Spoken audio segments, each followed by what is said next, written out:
बुरी पड़ोसन। ये देखो, इस सरिता ने फिर कचरा अपने आंगन में डाल दिया। ये इंसान है या जानवर?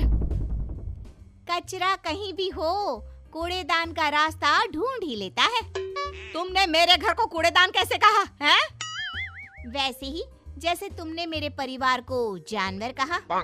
देखो, मैं राकेश भाई साहब का लिहाज कर रही हूँ, वरना क्या, मैं भी मुकेश भैया की वजह से चुप हूँ।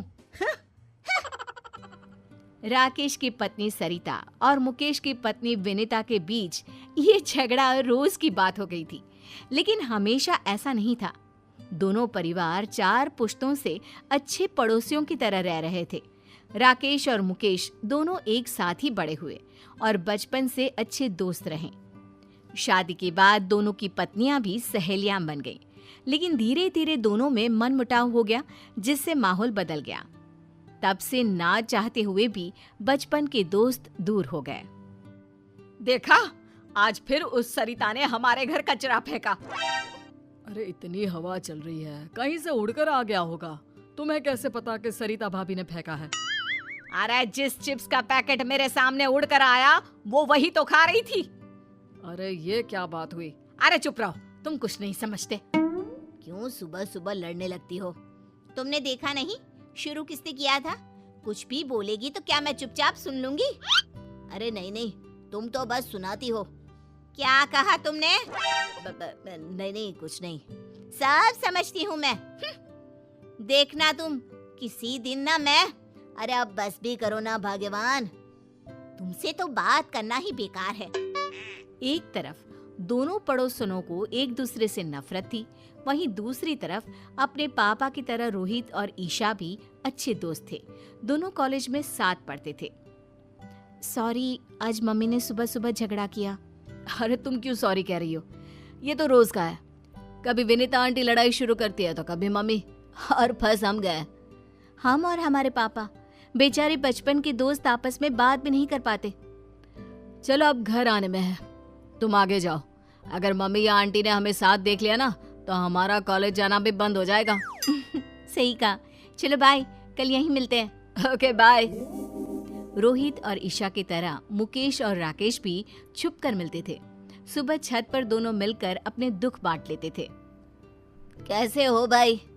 बस ठीक ही हूँ, तुम सुनाओ, ऑफिस में सब ठीक? ऑफिस में तो सब ठीक है, बस घर में सब ठीक हो जाए। इन दोनों का झगड़ा तो रोज की बात हो गई है। तेरी हिम्मत कैसे हुई मेरे बेटे को आवारा कहने की? मुझे मिसेस शर्मा ने सब बता दिया, शर्म नहीं आती? अरे शर्म तो तुझे आनी चाहिए। मेरे पति की नौकरी के बारे में तूने कैसे कहा?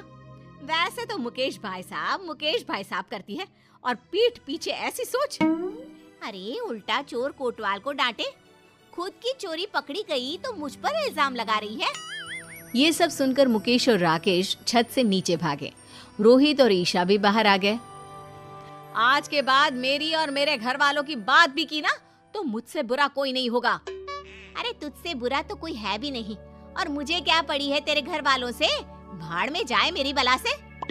दोनों गुस्से से आग बबूला होती अपने अपने घर चली जाती है और बचा हुआ गुस्सा घर वालों पर निकालने लगती है। तुम्हें क्या हो जाता है बार बार? अरे होगा तो अब कान खोल के सुन लो। आज के बाद अगर गलती से भी राकेश भाई साहब से बात करते दिखे ना तो तुम्हारी खैर नहीं। लेकिन माँ।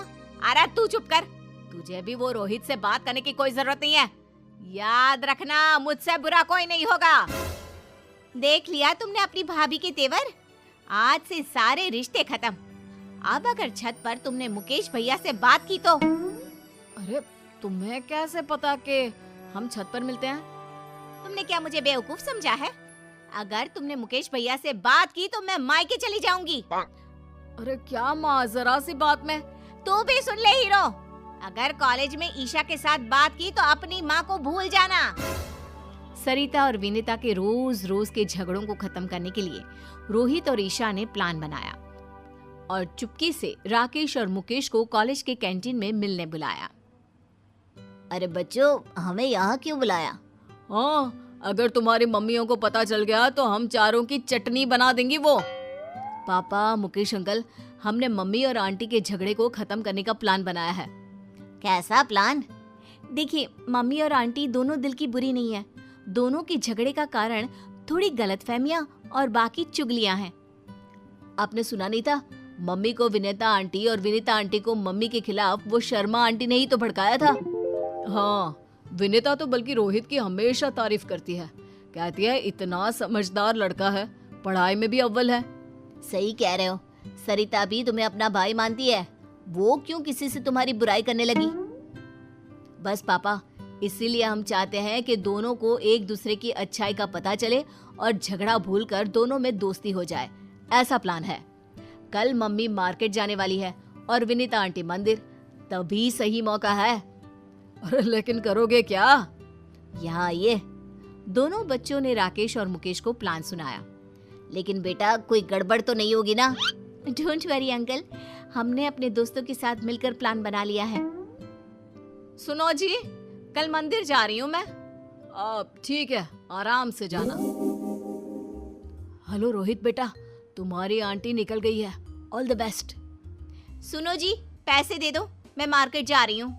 अब हाँ, टेबल पर रखे हैं और मैंने सामान की लिस्ट भी बनाई है, वो भी लेते जाना।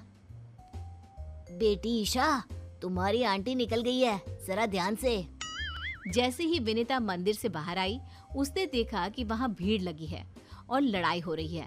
उस लड़ाई में उसे एक जानी पहचानी आवाज सुनाई दी। वो तुरंत पास गई। आंटी आ रही है, चलो नाटक शुरू करो। अरे पैसे तो देने ही पड़ेंगे, तुम्हारी वजह से हमें चोट आई। देखो, एक तो तुम रॉन्ग साइड आ रहे थे, ऊपर से एक बाइक पर 3 सवार, स्पीड तुम्हारी ज्यादा थी और इल्जाम मुझ पर। गलती किसी की भी हो, पैसे तू ही देगा। और ना दूं तो आज मार मार के तेरी हड्डियां तोड़ देंगे और तेरी ये बाइक भी। देखो, मैं पुलिस को बुलाऊंगा। तीनों लड़के रोहित के साथ धक्का मुक्की करने लगते हैं। ये देखकर विनीता बीच झगड़े में कूद पड़ी। बंद करो ये, तुम्हारी हिम्मत कैसे हुई इसे हाथ लगाने की? मैडम, आप बीच में मत आओ, इसकी वजह से हमारी गाड़ी टूट गई, अब हम इसको तोड़ेंगे। मैं इसे अच्छे से जानती हूँ, ये कभी गलती नहीं करता। गलती तुम्हारी होगी। अब भागो यहाँ से, वरना पुलिस को मैं बुलाती हूँ। नहीं, पुलिस नहीं। अरे भागो यहाँ से। थैंक यू आंटी, आपने बचा लिया। अरे बेटा, तू मेरे बेटे जैसा ही तो है। तुझे चोट तो नहीं आई ना? नहीं, मैं ठीक हूँ। आप जो वक्त पर आ गई। अरे बस भी कर। चलो मैं आपको घर ले चलता हूँ। अच्छा ठीक है बेटा, लेकिन अपनी माँ को मत बताना कि मैंने तेरी मदद की। सरिता एक दुकान में सामान खरीद कर वापस जा रही थी। तभी उसे एक आवाज आई। छोड़ो मुझे, हाथ मत लगाओ। अरे ऐसे कैसे छोड़ दे? बचाओ, बचाओ। सरिता ने देखा कि ईशा को कुछ गुंडे छेड़ रहे हैं। आंटी ने देख लिया? हाँ, तो एक्टिंग शुरू करो। आज अकेली मिली है, अब बच के कहाँ जाएगी? ये सब देखकर सरिता ईशा को बचाने के लिए दौड़ी और अपनी चप्पल निकालकर उन्हें पीटने लगी। अरे कम बख्तों, रुको जरा, बताती हूँ तुमको। ये ले। अरे बाप रे, भागो यहाँ से। अरे रुको, अभी तुम्हारी अकल ठिकाने लगाती हूँ।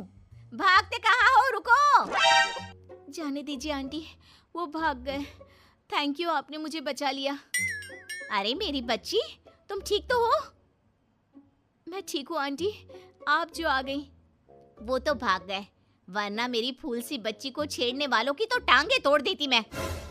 चलो आंटी, घर चलते हैं। बेटा, तू अकेले कॉलेज मत आया जाया कर, रोहित के साथ ही रहा कर। जी आंटी जी। और अपनी माँ को मत बताना। सब कुछ प्लान के मुताबिक चल रहा था और प्लान के हिसाब से सरिता और ईशा, रोहित और विनीता एक साथ घर पहुंचे। राकेश और मुकेश भी बाहर ही खड़े थे। अरे रोहित, तुम इसके साथ? ईशा, तो इसके साथ कहाँ से आ गई? तब रोहित और ईशा ने अपनी अपनी मम्मियों को बताया कि कैसे आंटी ने उनकी मदद की। सारी बातें सुनकर दोनों की आंखों में आंसू आ गए। सरिता, थैंक यू, तुमने मेरी बेटी को बचा लिया। मैं तुम्हारा एहसान जिंदगी भर नहीं भूलूंगी। एहसान कैसे बहन, ईशा मेरी बेटी जैसी है और तुमने भी तो रोहित को बचा लिया। अरे कैसे नहीं बचाती, हमारे घर के लड़के को कोई ऐसे ही हाथ लगा लेगा क्या? मुझे माफ कर दो विनीता, मैंने तुम्हें गलत समझा। अरे गलती तो मेरी थी बहन, मुझे माफ कर दो। देखा सरिता, दिल की बुरी ना तुम हो ना विनीता, दोनों ने आज एक दूसरे के बच्चों की मदद की। हाँ, और तुम्हारी लड़ाई का कारण था गलतफहमी और वो मिसेस शर्मा की चुगली। हाँ, अगर हमने बाहर वालों की बातें मानने के बजाय आपस में शांति से बात की होती तो कभी लड़ाई ना होती। हाँ, अब से हम कभी नहीं लड़ेंगे। आखिर पहला सगा पड़ोसी ही तो होता है। उस दिन से दोनों में दोस्ती हो गई। अब मंदिर हो या मार्केट, दोनों साथ साथ जाती। राकेश और मुकेश भी खुलकर मिलते। सुबह की चाय दोनों आंगन में साथ बैठकर पीते। रोहित और ईशा भी कॉलेज साथ आते जाते। दोनों परिवारों में प्यार और खुशहाली फिर से लौट आई।